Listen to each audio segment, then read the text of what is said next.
વખતે કહેવાતા વિકાસનું બહુ ગુલાબી ચિત્ર રજૂ કરવાની કોશિશ કરી, પણ રાજ્યપાલશ્રીના પ્રવચનના પ્રતિભાવમાં હું જે બોલ્યો, જે સવાલ ઊભા કર્યા, એમાં એક પણ સવાલનો રાજ્યની સરકાર પાસે જવાબ નહોતો.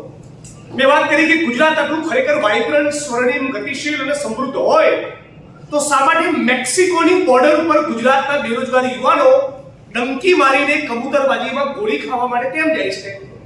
અને રાજ્યની સરકાર આવા લોકો ડિપોર્ટ કરીને જ્યારે પાછા આવે છે ત્યારે આ લોકો જનતા સાથે કે મીડિયા સાથે વાત ન કરી શકે એના માટે એમના મોઢા ઉપર રૂમાલ બાંધીને જાણે કોઈ સંદિગ્ધ કામગીરી કરી પાછા આવ્યા હોય એ રીતે એમને કોઈ ખૂણામાં ધકેલી દે છે. એટલે રાજ્યની સરકાર ખાલી પડેલા સરકારી પદોમાં ભરતી ના કરે, બેરોજગારીના પ્રશ્નનું સમાધાન ના કરે ત્યાં સુધી ગુજરાતના યુવાનો આ કબૂતરબાજીમાં મરવા માટે મેક્સિકો જવા માટે મજબૂર બનીને રહેવાના છે. સાથોસાથ આજે પ્રસ્તુતિ કરી દરમિયાન મારો એક સવાલ હતો ખાણ ખનીજ વિભાગને લઈને. સુરેન્દ્રનગર જિલ્લાના સાયલામાં, ચોટીલામાં, મૂડીમાં એક ન્યૂઝ ચેનલના મહિલા પત્રકારે બહુ મોટું એક્સપોઝ કર્યું થોડા દિવસ પહેલા કે ભૂગર્ભ કૂવાની અંદર ટ્રોલી લઈને માણસ બીજા કૂવા સુધી જઈ શકે એવી સુરંગો બનાવેલી છે ઇલીગલ માઇનિંગ માટે. શું રાજ્યની સરકાર આવા ખનીજ માફિયાઓની સામે ગુસ્સી ટોકનો કાયદો લગાડવા માંગે છે? સરકારની વિરુદ્ધ લડનારા એક્ટિવિસ્ટોની સામે ગુસ્સી ટોકનો કાયદો લગાવે છે, પણ ગુજરાતને લૂંટી રહેલા, સુરેન્દ્રનગરને લૂંટી રહેલા આ બેફામ પડેલા ખનન માફિયાઓની સામે શું રાજ્યની સરકાર ગુસ્સી ટોકનો કાયદો લગાવવા માંગે છે? આ મુદ્દે પણ રાજ્યની સરકાર પાસે કોઈ જવાબ નહોતો. નકલી કચેરીની પણ વાત કરી. પીએસઆઈ, પીઆઈ, ડીવાયએસપી નકલી અદાલત, સિંચાઈ વિભાગની કચેરી નકલી જજ. આ ગુજરાતની વિધાનસભાનું મકાન બન્યું ત્યારથી આજ દિન સુધીમાં ભૂપેન્દ્રભાઈની સરકાર સિવાય કોઈ પણ મુખ્યમંત્રી નથી રહ્યા જેના મુગટ ઉપર નકલી કચેરી રૂપી આટલા મોરપિંચ લાગેલા હોય.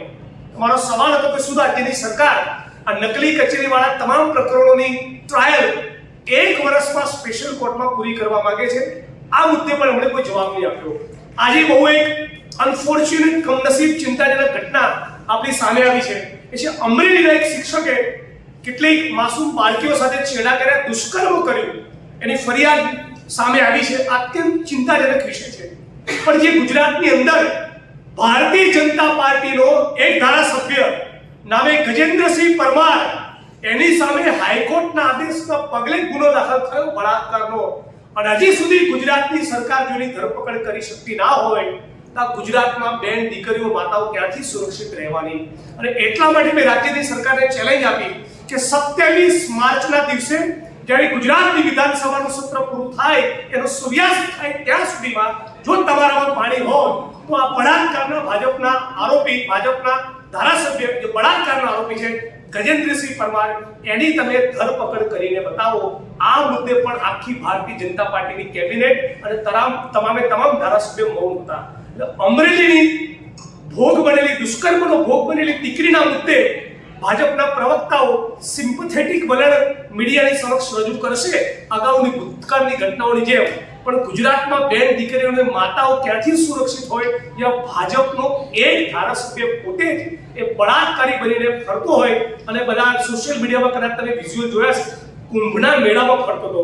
હવે સમજાયું કે એ માણસ કુંભમાં પાપ ધોવા માટે કેમ ગયો. બળાત્કારના આરોપીની ધરપકડ ફક્ત ભાજપનો ધારાસભ્ય છે એના કારણે ન થાય.